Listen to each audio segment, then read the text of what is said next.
What's up, everybody? Welcome into another YouTube live show. I am John Kurtz. Thank you for being here tonight. We are going to continue to react to the power grab of the Big Ten and the SEC for first round buys in the new college football playoff. If you paid attention to the channel this past week, you saw the latest video about all that.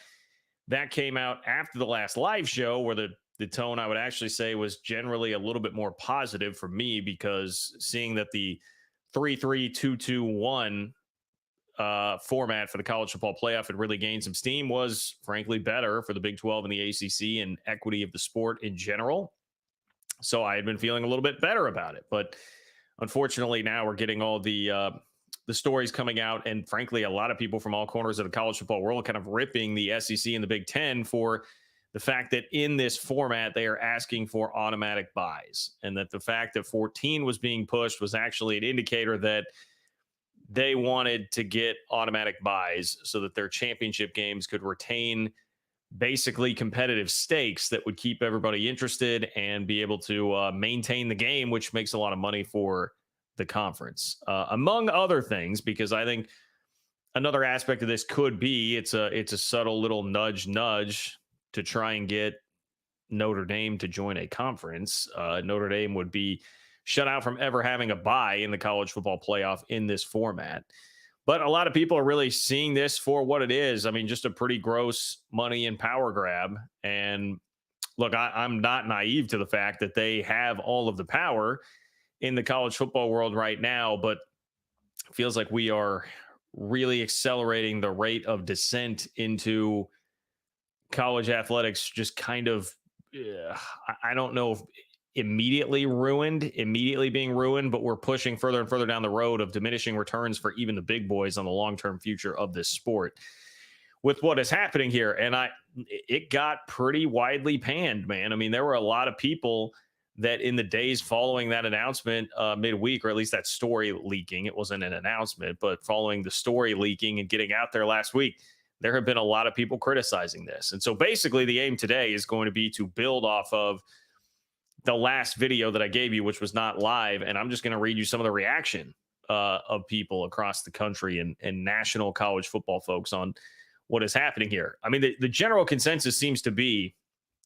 yeah, this is the new reality. We understand, but it's not good for the sport. And even long term, this is not going to be great for the Big Ten or the SEC. That seems to be a pretty general consensus from everybody, but yet nothing and nobody can stop it. There is no centralized governing body of the college athletics world that has any power, because the NCAA is basically neutered now. One of the things that has happened in the last week, the NIL story, they got crushed. So they're just out on being able to legislate basically anything these days. Nobody's looking out for the good of the sport. But here we sit. So I'll get you the reaction to all that. We also have, a story that could have basically dominated most of a live show tonight, and that is what has happened in North Carolina.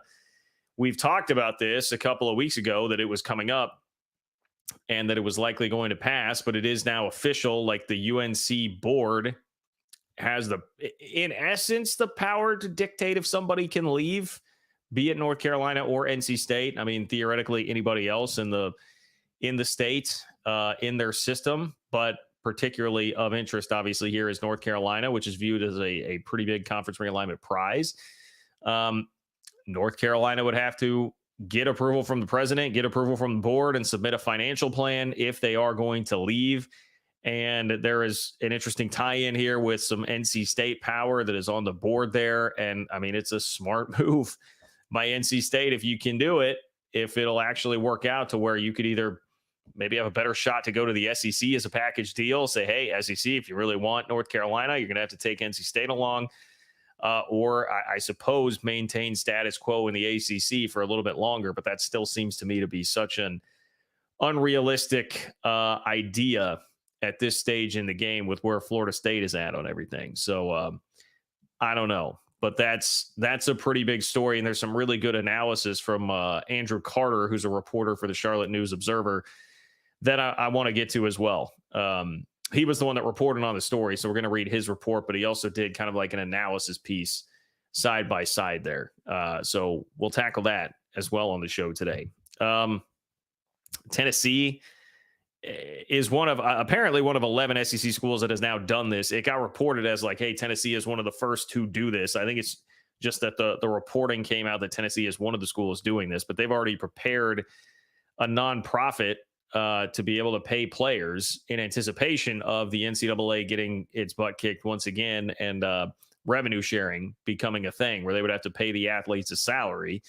Tennessee's already preparing for that. So have 11 of 14 SEC schools.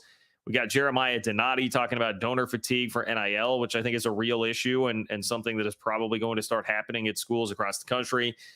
Sonny Dykes was actually one of those. Big TCU week apparently here. Sonny Dykes was one of those who spoke out on the auto buy situation for the Big Ten and the SEC as well. So he jumped into the fray. Donati and Dykes have been providing some pretty good quotes here lately, because this is not the only entry for Jeremiah Donati lately into this whole sphere. So that's the outline that I have for you. But you guys know, if you've been here before, you can dictate where the show is going tonight. You can make your voice heard and be a part of everything. You can do so by clicking the $ below the chat box to attach a donation to your chat. It will make it a super chat. Puts it in a separate column for me so I see it. I can't keep up with everything going on in the regular chat. Believe me, you don't want that. Also, yes, the support very much helps.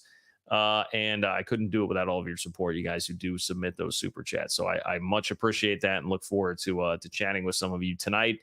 Also, totally free, easy way to support the channel. Totally understand if this is the route you go, but just like the video. Give me a one click. That's all it takes, just to like the video. That helps me out with the YouTube algorithm, which is now working better today. I had a nice, lovely conversation with support folks at YouTube after the fiasco from last time. So we apparently have that straightened out. I guess, knock on wood, we have that straightened out for now. Also, if you can leave a comment underneath the video in the comment section, that is all great too. Let me know what you think. Do the SEC and the Big Ten have too much power right now? Are they exercising it correctly? Where do you feel like the long-term future of the sport is? All that stuff is great, man. Let me know. And it is John-Kurtz-4 on Venmo if you would like to support the channel there. And you can leave a question or comment if you do. And I will read it on the next show. And that's where we're going to start with Clint. So if you're not able to catch this live and you contribute to the channel on Venmo, you can still be a part of it by offering your thoughts and opinions. And we're going to start with little BYU hoops, which obviously Big 12 basketball on the table as well. It's from Clint, frequent contributor to the channel. Really appreciate it, Clint. So Clint says, hey, John, my Cougs are doing well. Big game at Iowa State Wednesday, maybe a 4 seed. Due to reality, we should accept buys as long as we get 2 autos with the same payouts and then beat the hell out of them on the field. All right, so we've got Big 12 basketball with BYU here, and then a take on what's going on with the playoffs. That's perfect. Well done, Clint. Thank you. First of all, what a week for the Cougs, dude. I mean, BYU went into Allen, won, then they were down 17 at half against TCU and come storming back to win that game with 58 points in the second half. Man, I mean, that's a great time to be a BYU basketball fan at the moment. And makes me feel better about K-State getting the win the other day over BYU in Bramlage. But yeah, incredible. I saw the score at halftime and I was like, well, you know, that's tough. You have such a huge win. Obviously, there's going to be a bit of a letdown factor there the next game. And I just kind of written it off like, hey, that's understandable to have a bit of a letdown there. But nope, power through, get the W, and keep it rolling. I will say, man, that's at Iowa State, that's tough. Good luck. Winning at Hilton is about like winning at Allen this year. So I guess, you know, after we saw BYU do it in Allen, maybe easier this year. So that will not be an easy task at all. But BYU is playing some really, really good hoops right now. I mean, and Clint, I agree with you. Like, I mean, look, the reality here is, yes, you do pretty much have to just accept that the Big Ten and the SEC are going to take the buys. You go get your 2 auto bids and play it out. And, you know, Pat 40, I'm going to read you some of his response to this, but Pat 40, I think it was Pat 40, maybe it was Dennis Dodd, one of those two, said like, hey, this is kind of an accurate reflection of the power in the sport and what it should be, but that doesn't mean that it's like a good thing. And once again, I will refer back to the long term of this. This still could be bad when you start setting precedents like this long term for the Big Ten and the SEC and just the general public's interest in the sport and the money spigot being turned off at a certain point.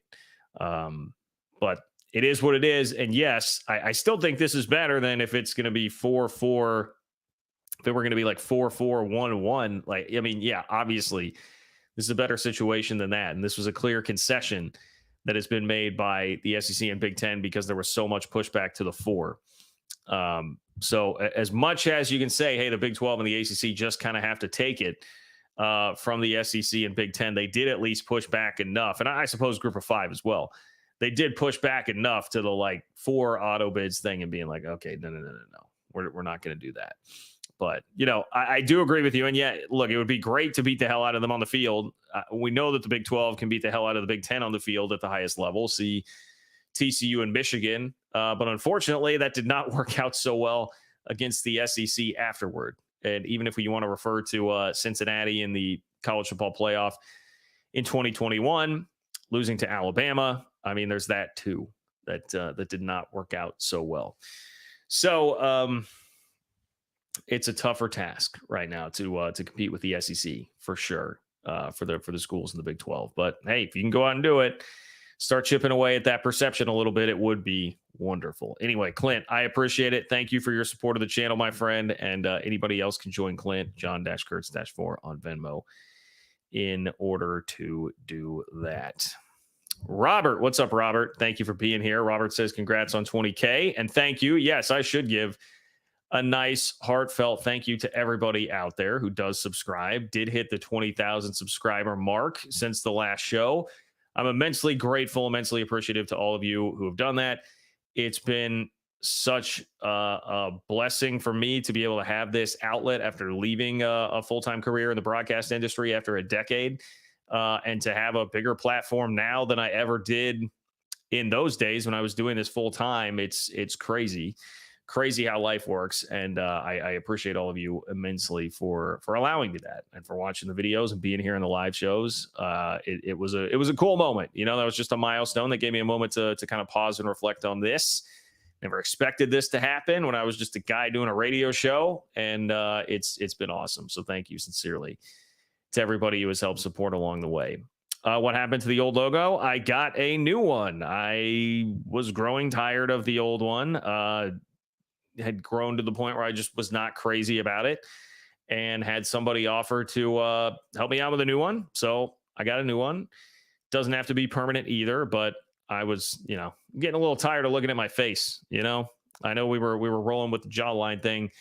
I was getting a little bit tired of that. So hopefully you guys are okay with the new logo that's going to be there for right now. But thank you for being here, Robert. I appreciate you. Again, click the $ below the chat box in order to send in a super chat, attach a donation to your chat, and you can get on the show tonight as well.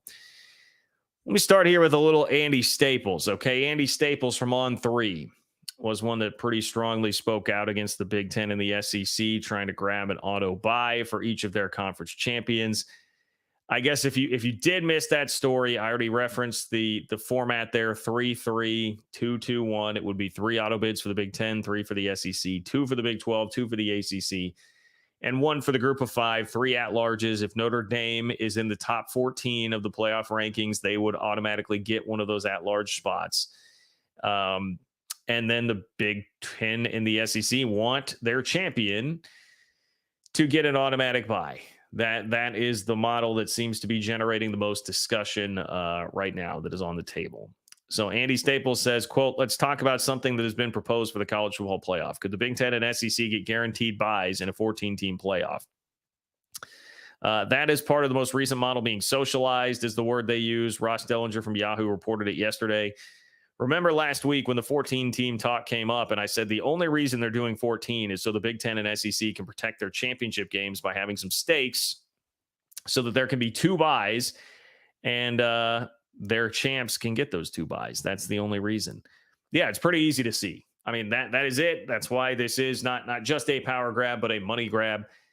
And I think, honestly, like, number one would be more a money grab than a power grab, even more than saying, like, hey, we are good enough, we need to assert our dominance over you guys and get these top 2 spots. I really think it is even more about they just want the money of the conference championship games. Because if you go to 16, right, if you're going to do a 16 team playoff, he points out that's more games for everybody. So then the college football playoff as a whole becomes worth more. And then, I mean, they're talking about how they're going to split this, whatever the percentage is going to be, an extra 10 to 20% for the SEC and Big Ten, as opposed to what the Big 12 and ACC would get. But if it's a 16 team playoff and there are more games and that whole pot increases by more, that money is going to go to everybody. So you don't increase your advantage. If you just make it a 14 team playoff and you know that your champ will get an automatic bye, that's a big deal, man. That late in the season, you've played that many games to be able to skip around and take that wear and tear off your body. I mean, think about like competing for the number one seed in the NFL playoffs right now and how big of a deal we perceive that to be. That's definitely worth fighting for in a conference championship game. You will preserve all of the value of that and the money of that and keep it for yourself. So it's another way that they can wedge in extra advantages over the other leagues. We will maintain this extra value by throwing more money at our conference championship games as opposed to what you are getting. Now, theoretically, I mean, I guess, well, no, I don't know that it would actually really matter, because if you're the Big 12 and you're getting 2 auto bids, your conference championship game, all of a sudden you've still got more of a problem there with trying to figure out how to make that a game that is worthwhile. It would actually, in a weird way, in a twisted way, work better if you only had 1 auto bid, because then that game would be very fiercely competitive for that. So you see where the SEC and Big Ten would still have the advantage in that. And that makes total sense. Andy Staples saw through that from the get-go. Staples called the idea absolutely gross. That is a direct quote from Andy Staples, national guy at On3. He said it is absolutely gross from the conferences and thinks it's disingenuous from the Big Ten and the SEC. Here's his full quote. Quote, "This is gross, by the way. Absolutely gross. If the SEC and Big Ten really want to do this, you don't codify this. I get that they're not going to sue you because you're giving the highest risk group of 5 champ access. Goddamn. Because you're giving the highest risk group of 5 champ access. You're giving the ACC and the Big 12 automatic bids. So they're going to shut up. You're going to take most of the money through the Big Ten and the SEC because you can, but just make it where the top 2 seeds get the buys. You don't have to guarantee that to yourselves. You're going to get that anyway most years." Yeah, I mean, that is still a lot of the reaction from people here. Like, why do you need to do this? You're going to be the teams in that spot most of the time anyway. This just kind of increases poor perception problems about where the sport is at right now and what this thing is. You don't really need to do this. And with what he is saying, hey, you would probably be the team to get those anyway. He's saying like your conference champ would probably be in position to get that anyway most years, so why worry about it? I mean, theoretically, I guess you could have a situation where you would say like, well, maybe the second place team in our league wouldn't be in position to get the first or second spot if they won the conference title game. But it is, I don't know, it is pretty hard to envision a scenario where that would be the case. You would still think the top 2 there, because we're done with, I assume we're done with any kind of like divisions working here where you could have a poor team win a division and be able to play for, a 3-4 loss team. You're going to be getting teams that would have like 1, maybe 2 losses. And then if they go beat the other team in the SEC championship game, very hard time to see how that would keep them actually out. And so if you're tacking on the automatic part of this, it's just this extra little stupid ego trip that hurts the overall perception of the sport and where things are going. And I do tend to agree with Andy there. And his point, he takes it all the way to this. He says, if you're going to do this, then just don't worry about the bridge and go to the Super League. Help the teams. Well, you can't help because you get sued, but grease the wheels in some way so the teams will want to get out of the ACC, buy out and get into your leagues and form the Super League and just tell everybody else, sorry, we're going to do our own thing. Because this version of it is not going to be that satisfying. At least pretend everybody has a better chance. Don't stack the deck in your favor so obviously. And, the more we kick this idea around now, the more I do wonder if that is not the conclusion that we'll get to before this thing. I don't know. I was about to say before this thing actually gets there, but all that would have to be decided within the course of the next like 3 weeks if we're operating on the Bill Hancock college football playoff executive director timeline of a month that he set. I mean, probably over a week ago at this point, I think, honestly. But we're well within the 1 month time frame that they say that they need to get this done to get the TV deal like finalized with ESPN. So you'd have to be making that decision pretty quickly. But I was thinking, like, man, if this continued to drag on and drag on and drag on, maybe that is just where we get there before, or where we get to before this thing even gets signed and we move on to the next version of the college football playoff. Because especially if the Big Ten, I don't know, we'll see how Sankey reacts to this. But if like Sankey and Petiti are just sitting there and saying like, man, we're getting crushed by all corners of the sport. There's just a lot of whining. This feels like it's going to be difficult again because people are complaining about this. I mean, forget this. Why do we even need this? Let's just go do our own thing. I guess maybe we'll get hit with some antitrust lawsuits or whatever. We'll see how it goes, man. I mean, Florida State's already taken on this attitude of like, whatever. We'll see in court. We'll figure it out. We'll get lawyers to work our way through it. Maybe that's the way Petiti and Sankey would want to go and just say, we're headed there anyway, basically. Why not just fast track this and get the legal battle over with? I do still think that's out there as a possible resolution to all of this. All right, I've got some more reaction. We've got Dennis Dodd, Pat Forty, Sonny Dykes, all coming in here, but I do see this super chats coming in, so I want to make sure that I get to those. If you want to be a part of the show, click the $ below the chat box to attach a donation to your chat, make it a super chat, and you too can be on the show here tonight. Appreciate all of you. Like my guy, David. Thank you for being here, David. David says, yes, I am a Huskers fan, but I think the Big 12, ACC, and others need to tell the Power 2 to hit the bricks and move on. It's just such a tough call, man. I mean, because you do want to cling to as much of a seat at the legitimate table as you possibly can for as long as you can, probably. The end game certainly feels like you're not ultimately going to be there, but it's hard for anybody to like say that they would just like willingly give that up by flipping the bird to the Big Ten and the SEC. But I'm sure there are some who feel that way. I'm absolutely sure there are some who feel that way.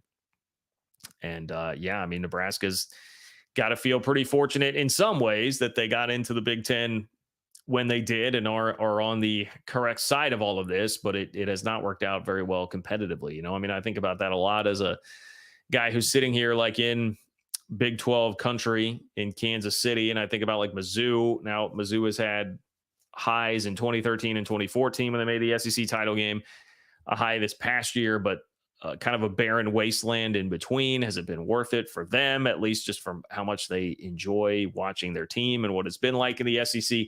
I don't know. I'm sure most of them would tell you, yes, rah, SEC, all of that. But there is a trade-off there. Anyway, don't need to get too far down that road. But yeah, I'm still of the mind, like me personally, I'm like, I mean, there's a part of me that wants to, but I can't actually bring myself to do that. Like, give me the 2 playoff spots. Let's just go play it out and try to keep clinging to this as long as we possibly can. For what in game exactly, I don't know. But right now, I can't just willingly throw away my seat at the table of actually having a chance to be in the tournament that ultimately could win you a title. John Teal, and I appreciate you, David, by the way. Thank you. John Teal, looking down while playing a harp, the Pack Angel says, don't worry, Big 12, you won't feel a thing. Kind of funny. I can appreciate that. By the way, George Kliavkov's last day as Pac-12 commissioner has come and gone since the last time that I spoke to you in a live format. So pour one out for the George Kliavkov era as the Pac-12 commissioner. Star-studded affair it was while he was in charge of that league. Yeah, I mean, I think the Big 12 is going to continue to exist as a conference, so at least it will have that over the Pac-12, but whether or not it is going to be a quote-unquote Power 4 conference or something that exists on the same plane as the SEC and the Big 10, who knows? Because the other thing that is getting some run now, and I've also talked about before on the channel, is the SEC and Big 10 seriously talking about right now just pulling away from the NCAA. And at that point, I mean, I don't know what happens then. I feel like I'm out a bit over my skis on trying to figure out and project what happens then. If they say, look, we're just going to leave the NCAA, does that mean that the other leagues would have to also leave the NCAA to be a part of whatever playoff thing they're trying to put together? Would that be the impetus for just a total complete break and being like, whatever, we're not going to deal with any of you bums anyway anymore, and we're just going to go do our own thing? I don't know. I truly do not know what exactly that would mean for the future of things, but it does seem like there's a lot of smoke about it being discussed right now. So still a lot that could happen. I don't think the Big 12 is going to suffer the exact same fate as the Pac-12, but it could be certainly a demotion to where it's kind of just like halfway in between the Pac-12 being totally dead and then being one of the two conferences that is still left standing there at the top. Appreciate you, John Teal. Thank you for being here. G. David Davis. What's up, G. David Davis? Thank you for your support of the channel. G. David Davis says the SEC and the Big Ten have formed a cartel. When do the Left Behinds realize that appeasement isn't working and file a fight to the death antitrust monopoly suit in federal district court in Salt Lake City? I know people always talk about it. People always talk about the antitrust suit being there and something that is looming and a reason, something that kind of is like a bit of a governor for the SEC and the Big Ten and what they want to do. I don't know enough about the law. I don't know enough about the odds of an antitrust case working. I don't know enough about what the potential ramifications could be. Like, what is a best case scenario if you do file the suit?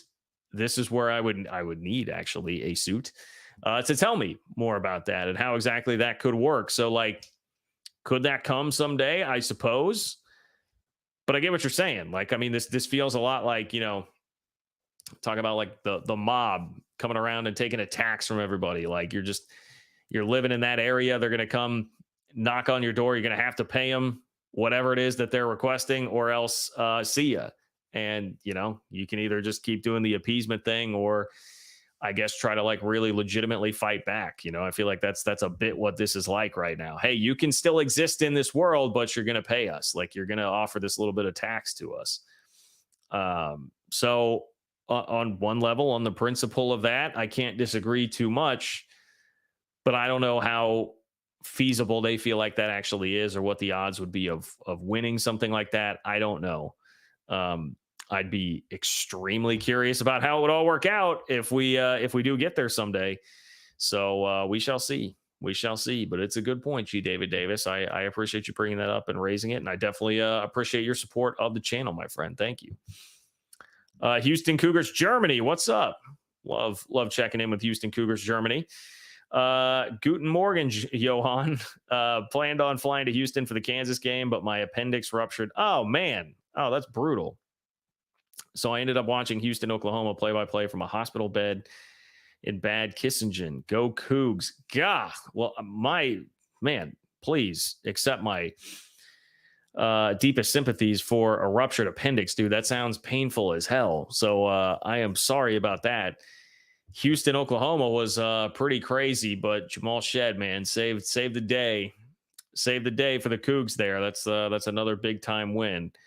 That is a huge bummer, though, that you're not able to get there for the Kansas game. Like, that would be awesome. And those are the things that are great about making the move to the Big 12 conference, and just a game that everybody is going to want to see. I know Kansas is out of that Big 12 title race and has lost more conference games than Bill Self ever has in a season, which is wild that number is only 7. But that's how damn good of a coach he is. Anyway, I wish a speedy recovery for you, my friend, and wish the best for the Cougs. They're a really fun team to watch. I love watching Jamal Shed. I certainly wish the best for them against Kansas. I mean, look, you guys know where my loyalties lie there, but I'm also saying that as somebody who's not looking forward to Tuesday and K-State having to go to Allen Fieldhouse after, I know Kansas lost this weekend, but Kevin McCullough got back in the lineup, and I thought KU actually, they played a pretty good game. That was a pretty high-level game with Baylor in Waco. But anyway, Houston Cougars, Germany, thank you for checking in. Hopefully I speak for everybody here when we say speedy recovery on the ruptured appendix, and hopefully you'll get to watch games in a more conventional way here moving forward. And hopefully the next time the KU and Houston get to play, you'll be able to watch that game. So anyway, thank you, Houston Cougars Germany, for checking in. Alan, what's up, Alan? Love to see my guy Alan in the chat tonight. Alan says, John, let's shame the Big Ten to settle the college football playoff spoils on the field in a top to bottom set of games.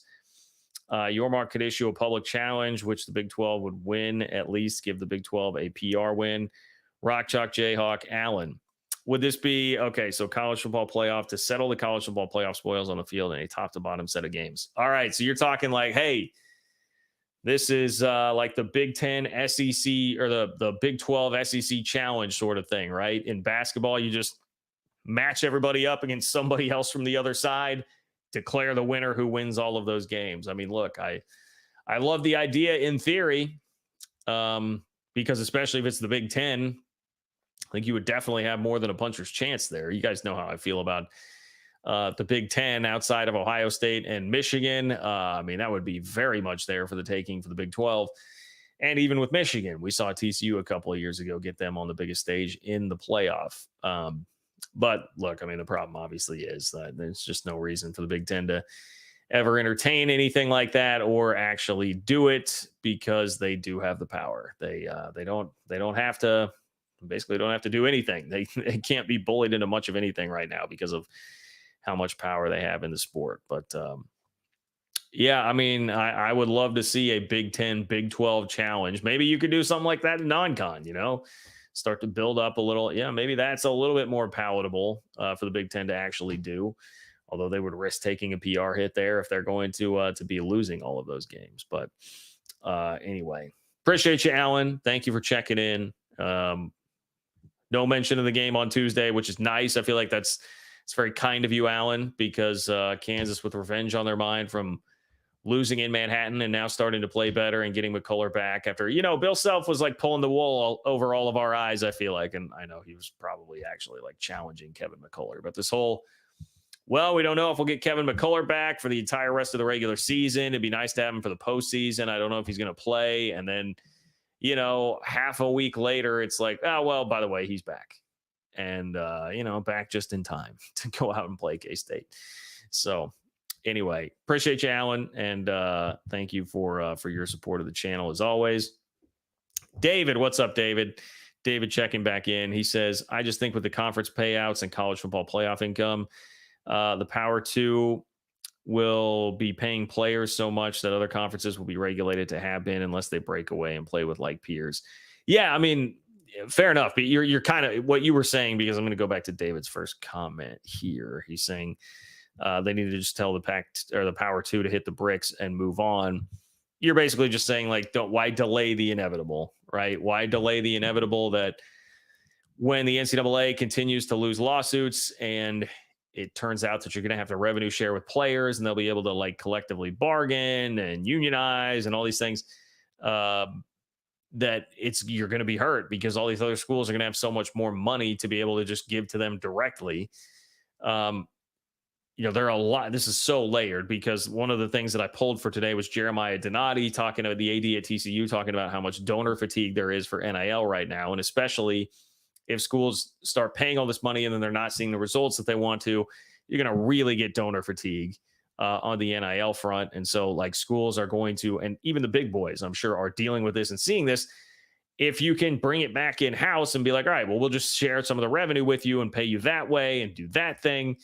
They're going to have a lot more money that's coming in, obviously, from these TV deals than to be financing some of these things and paying the players. And yeah, it's hard not to see it turning into, you've got like the FCS to FBS feeder system already, or group of 5 to Power 5 feeder system already. And it's just going to be a little more splintered again, where now you'd have like an intermediate step that is going to be the Big 12 and the ACC. And then they'll supply players and everything on up to the next level. And, why delay the inevitable? Just go do your own thing, make it a totally different thing. I guess I would just say, again, I would kind of rather just try to cling on to what you can for now and enjoy a couple more years that resemble somewhat what the reality has been like that we've all grown to know and love. I guess just take the everything that you can get out of it for now before it does actually turn into that. I don't know.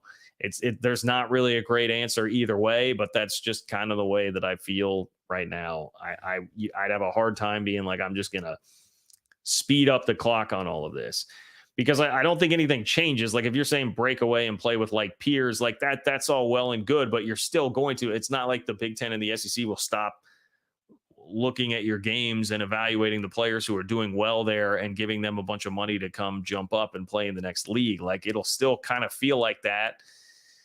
I guess if it's that you're playing for, if people embrace the idea sooner of playing for like a different title, that's, I guess it would feel in some ways like how FCS plays for a different national title. Um, I don't know. It would take a while, I think, before people would totally come around to like feeling good about that and excited about that. But we'll see. I mean, we are talking about some pretty big and proud fan bases that would be involved in that. I don't know how people would actually rally around that, or if they would, or what exactly that would look like. But I do get what you're saying. I definitely do get what you're saying with that. So anyway, appreciate you, David. Appreciate everybody with the super chats. You can keep those coming by clicking the $ below the chat box where it says "Say Something" in order to submit your super chat tonight and hop on the show. Let's get to a little bit more reaction here. This is Dennis Dodd who pointed out this aspect of the Big Ten and SEC asking for automatic buys, pushing for automatic buys for their champions. Dennis Dodd says the results of last season's final college football playoff rankings crossed a line for some who watched undefeated Florida State get left out of the top 4 because its quarterback was injured. This while undefeated Liberty was rewarded with a New Year's Six berth in the Fiesta Bowl, despite a schedule strength that did not compare to that of AAC champion SMU, which, yeah, that was still very stupid, the Liberty thing. Obviously, I was not crazy about the Florida State piece of that either, but both of those are not good. So Dodd says, even though it didn't impact them in the moment, you better believe the Big Ten and the SEC were watching. Neither conference wants to put their fate in the hands of a committee that shifts what it emphasizes from one season to the next, sometimes 1 week to the next. So Dodd, I guess we could argue whether or not this is just him purely speculating, or if we think that this is him doing this with a little bit of information in his back pocket, that this would be potentially one of the other reasons the SEC and the Big Ten were trying to angle for the auto buys for their conference champions. This just doesn't seem to be as big of a deal to me because, again, like, who's always getting the benefit of the doubt when we talk about the committee making these sorts of picks? Like, it's always the SEC or the Big Ten. They're the ones that are going to be ruled in favor of. Like, the bias goes toward the brands 9 times out of 10, especially at the very top with 1 and 2. I mean, I would think that is going to benefit them. I would not guess that they're that worried about that. Especially at 1 and 2, like at 1 and 2, because think about the schedules that like the ACC and the Big 12 are going to be playing here moving forward.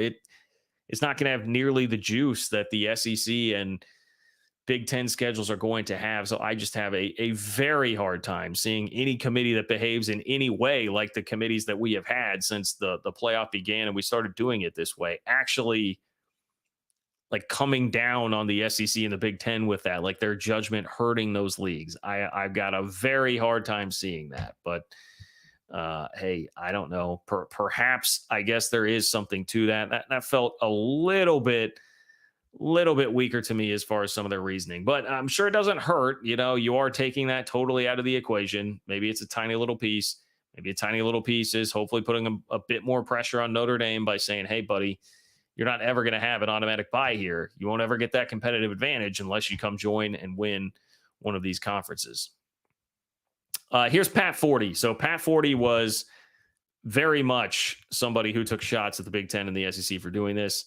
Pat 40 says, I'm starting in on the story here a little bit. So he says that follows an attempted overreach proposed by Big Ten Commissioner Tony Petitti for the 2 richest conferences to get 4 bids each. That was not well received. Quote, there was pushback on 4. One college administrator familiar with the recent playoff discussions tells SI, quote, that was egregious. 4 ain't happening. That was egregious. 4 ain't happening. I can imagine there was obviously some pushback on 4. Again, you wonder about the real true leverage that the pushback, those that are pushing back, really have here. But apparently it did work in some format, and the Big Ten and SEC's compromise was this. But 40 says, make no mistake, this is still an attempt to bake in an advantage that those conferences should not need. Loaded with revenue and traditionally successful teams, the Big Ten and SEC should get at least 3 teams in a 14-team playoff every season, but that's theory. In practice, they should not have those bids handed to them without merit. Same for the Big 12 and ACC potentially getting 2 bids. So it just got to keep this perspective if you are a Big 12 or an ACC fan. 40 is very much coming down on the SEC and Big 10, but also saying like, hey, we also should not be giving 2 automatic bids to the Big 12 or the ACC. Just if they have teams that are good enough and in the top 14, let them in. 40 says, in no other NCAA D1 sports are any conferences awarded more than 1 guaranteed bid before the season starts. Football, which already is played on the most uneven of playing fields, is looking at a model that would stack the deck even more in favor of the power conferences. As one college administrator put it, quote, I don't like a system that already has predetermined that one conference is better than another conference without having played any games. Yeah, I mean, look, I don't think anybody really likes that system, except for quite obviously if you are one of the conferences that is getting the benefit of the doubt there. Like, that's not a system that's going to make anyone feel great about it before everything starts. But I just don't know. I don't know what you're going to do about it. And it's hard to see any scenario, any world where the way the games already play out when things are so stacked with the brands and all the conferences and who they're going to be playing in conference games, it just feels almost impossible to me to find a way out around that. It's just a reality you're going to be stuck with.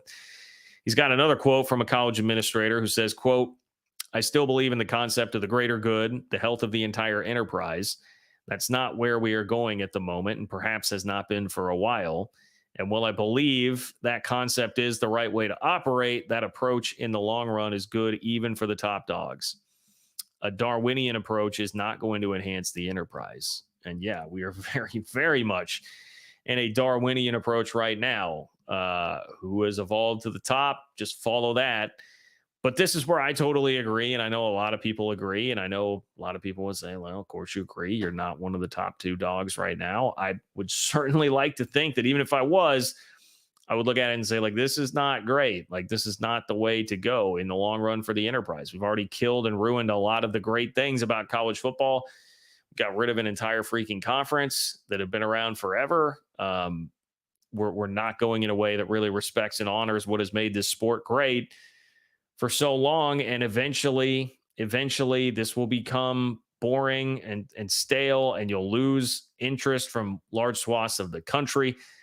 You can see all of this happening. If you go to like the Super League thing, I do still firmly believe there would be diminishing returns at a certain point down the road. And by the time there would be regret for that, it will be far too late. Like, the toothpaste will be way out of the tube, and you can't just put it back to what it was. But we're already headed there. So again, kind of back to the question that I was being asked by David there. I'm still just kind of back to like, I don't know, man, just ride it for all it's worth right now. Enjoy the last bits of it that you can get out of it. Finish off with 40 here. He says, if anything, the top dogs seem scared to compete for at-large bids in a system where everyone starts out with the same number of guaranteed automatic bids. It's just the latest morbid system to present itself as one form of college sports dies, and the next one has not yet been breathed into existence. That was a point that he was trying to illustrate in his, like, hey, we've got the old way dying out and we don't really have the new way fully fleshed out at this point. So we're stuck in this weird period where there's kind of a power vacuum, and the Big Ten and the SEC just are reaching for all the power that they can possibly get here before we figure out exactly what the next stage looks like. Sonny Dykes had some comments here. Sonny Dykes said, this is from the Sporting News. It says TCU coach Sonny Dykes on the college football playoff proposal that would grant SEC and Big Ten teams a bye. Quote, automatic first-round buys for the Big Ten and SEC is like the NFL saying the Cowboys get a first-round bye since they have more fans than the Bengals.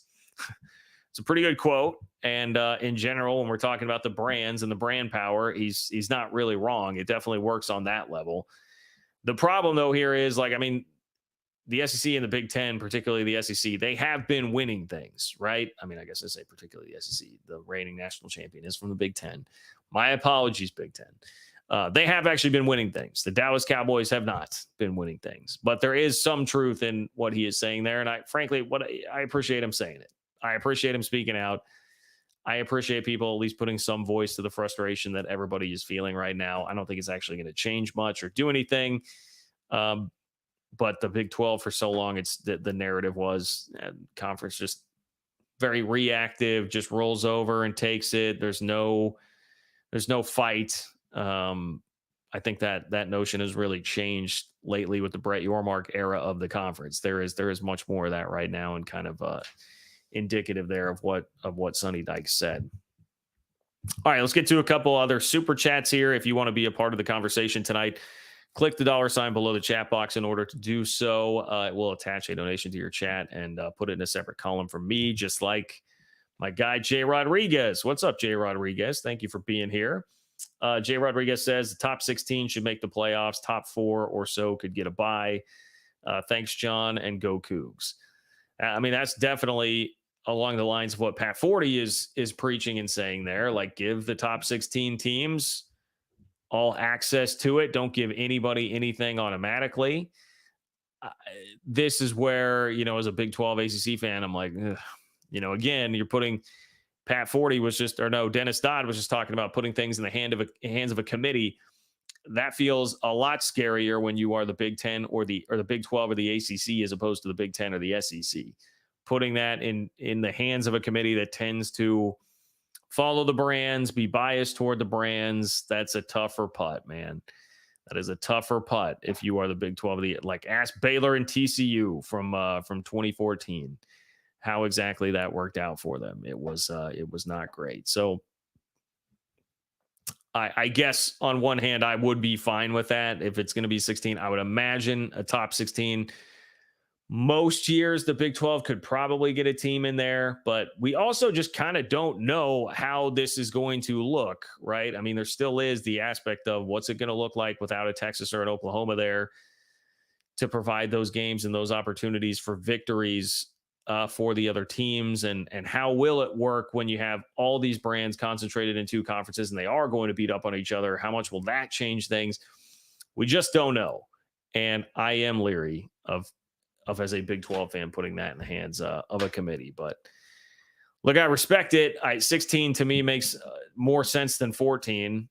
14 just seems like such a weird way that we are doing this. But of course, we now know why we are doing that, to preserve those conference championship games. Anyway, Jay Rodriguez, thank you for being here. Appreciate your contribution to the show and your support of the channel.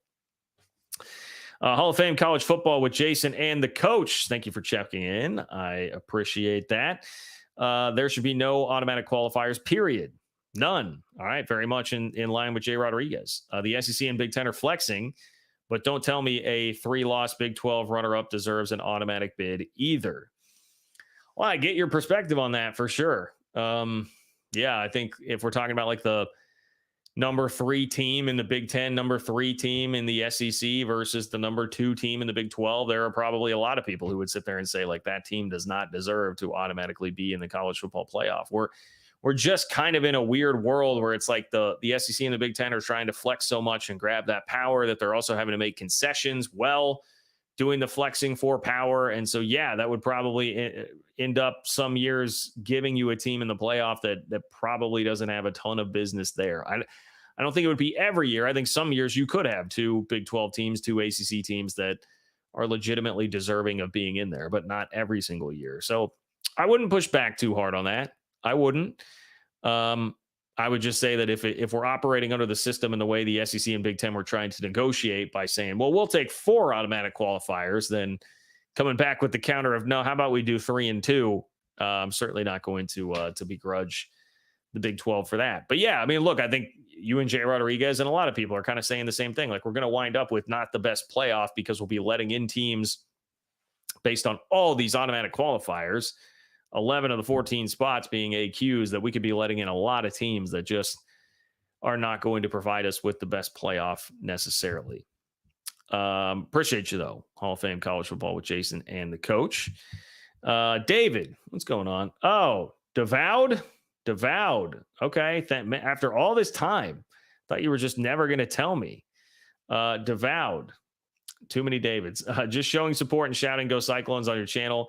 Will the doom be filled for the Cyclones? Devoured. My mind is blown. All this time that you've been coming on the show and never letting me know exactly how to pronounce it. Devoured. Will it be full? I think it'll be pretty full. The only concern really to me is that it's the first, that's Saturday. So it's like the first day of spring break. Like whether or not students decide to show up, I think if you get a full, totally full student section, I think it will be pretty full. I would guess that it would be a pretty full packed house, not totally full. The tournament hopes, even if they lose at Kansas, I don't think are like totally, completely dead. You would probably have to go win like 2 games in Kansas City, beat Iowa State, have like 3 straight there, because that could be your second game in Kansas City would probably be a quad 1 win. That could still be tacking on 2 more quad 1 wins. I believe Villanova rather just turned into a quad 1 win for K-State. Was it Villanova or Providence? Somebody else did. So I think K-State's up to 4 now on the resume if that were to hold. If you could then add Iowa State and another one in Kansas City, be up to like 6 quad 1 wins. That could probably get you back in the discussion. So I think you're close enough that I would imagine you're going to generate enough interest that most people will be there. Plus the Iowa State rivalry as of late, plus everything that happened in that first game. And I mean, K-State's beaten some really good teams at home. They beat BYU, Baylor, and Kansas at home this year. So I think people do legitimately believe that they would have a shot to win that game. So yeah, I think it'll probably be, and it's a Saturday home game in the last one of the year. I think it would probably be like 85, 90% full. You probably will have a little bit leaking out from the student section because of the spring break thing. But no, I think there'll be a lot of people there. I'm not super looking forward to this week. I hope it turns out well, but I worry about where the team psyche is at after they get the huge 3 from Tyler Perry to go ahead of Cincinnati after fighting all the way back. And then they just let it slip away on the next possession by giving up a 3. It was just a pretty heartbreaking way to lose that game. So you combine that with TCU, the last 2 games that this team has lost, they've been just brutal, basically like buzzer beaters or close to it. Really tough to recover from. Now we go to David, legit David, not devoured, but David. Thank you, David. David says, I don't think the Power 2 has enough voting power by themselves. They need 1 or 2 more votes. 1 or 2 more votes for what? In what regard? I guess I'm trying to remember what we were talking about before, David, because right now in the playoff context, you need unanimous support for something. Moving forward, they could do literally whatever they want. You don't need like a majority for like, there are no rules on what the next thing is going to be. And obviously they could always just take their ball and go home. So I'm missing, you might have to help fill me in on that. I'm missing exactly what the context is that you're talking about right there. And my apologies if I am just completely missing something. I'm trying to scroll back up in the regular chat here. Yeah. I don't know. Just let me know. Let me know if I'm missing something there. We try and, well, I'm waiting on that. Just squeeze in just a quick note about this. We've run out of time, which I get. This is such a hot button topic. Everybody wants to talk about the playoff and the SEC and Big Ten right now, but we did have like kind of a sneaky big realignment thing happening with the UNC System Board of Governors formally approving a policy change that will make it a lot more difficult, perhaps, for North Carolina to leave for the SEC or Big Ten if they are going to go somewhere. State universities must now seek approval from the UNC system president before switching conferences. The chancellor of any school planning a conference move must provide the president advance notice of the move as well as a financial plan associated with it. So the minimum of that is that they at least have prevented the system from getting blindsided by a UCLA USC or UCLA Cal sort of situation where USC obviously leave, but UCLA was the one in the system, USC being private. UCLA like blindsided their board, who then thought about trying to veto it. Kliavkoff was trying to get him to figure out a way to stop it.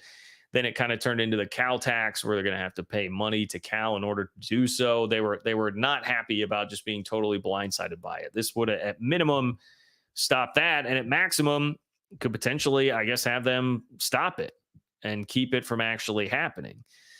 I want to point out one thing here. The president of the board, is that the title of this guy? The president, Peter Hans. Yeah, UNC system president. The UNC system president, Peter Hans. He is a North Carolina guy, but one thing I know, like Greg Flugar has talked about, and you should definitely be watching the Peek Around the Corner channel with Greg Flugar. One thing he has talked about is that there is a lot of North Carolina State influence on this board. And I found it interesting that in this article from Andrew Carter of the Charlotte News and Observer, he points out, quote, "I don't think any of us were concerned about being blindsided by one of our campuses." Randy Ramsey, the chairman of the UNC System Board of Governors, said Thursday. Before becoming the board's chair in 2021, Ramsey was perhaps best known for being a prominent NC State booster. He and his wife, Tiffany, were honored at a 2016 NC State men's basketball home game after donating the single largest athletic endowment in gift in Wolf Club Pack history. According to an NC State press release at the time, the Ramseys endowed scholarships for the NC State men's basketball team and gave the single largest gift to the equine sports medicine program in the College of Vet Med. So he's also held leadership positions in the Wolfpack Club, served on the NC State Board of Trustees. So this guy's got NC State ties all over the place. And NC State ties all over the place, and is a guy who is now the chair of this board. So when Greg talked about there being like legit NC State influence there appears to really be. And they're trying to play all their cards as much as they can. I don't know if that would does the SEC want North Carolina bad enough that you would take NC State too? I mean, I don't know, but NC State seems to be lobbying for something like that, and that seems like a pretty smart move if you can pull it off. And they have definitely tried that.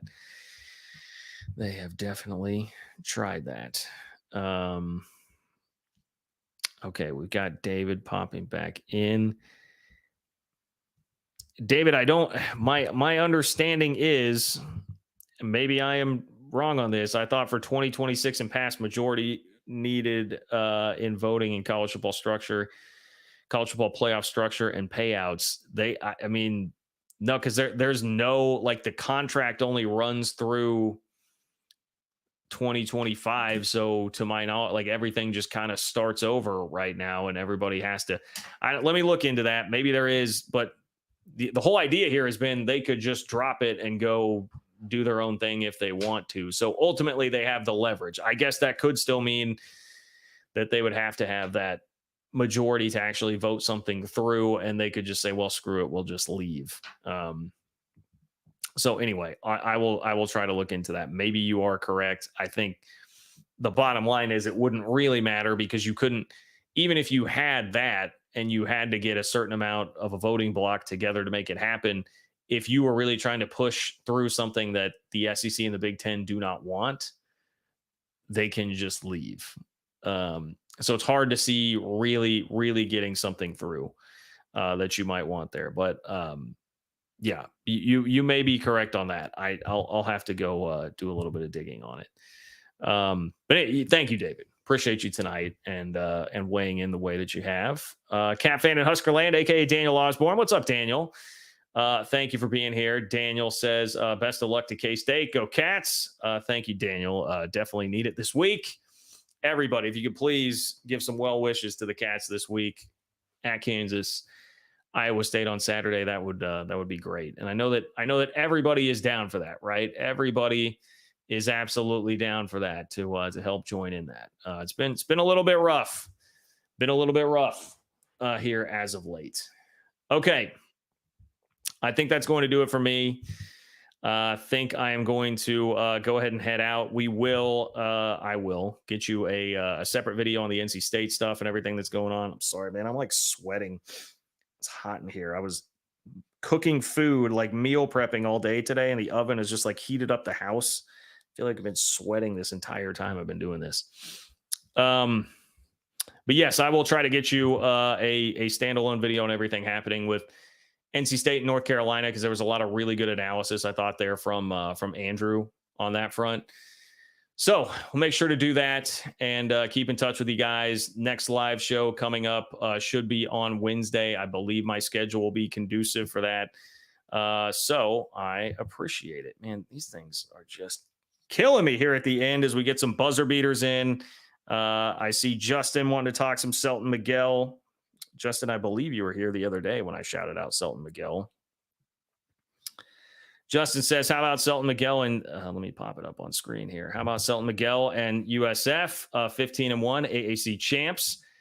The TOSU fans need to stop chirping when their last win against an SEC team was on 1/1/2015. Wow. Coming after Ohio State. How about that? Justin, South Florida with a buzzer beater coming after Ohio State.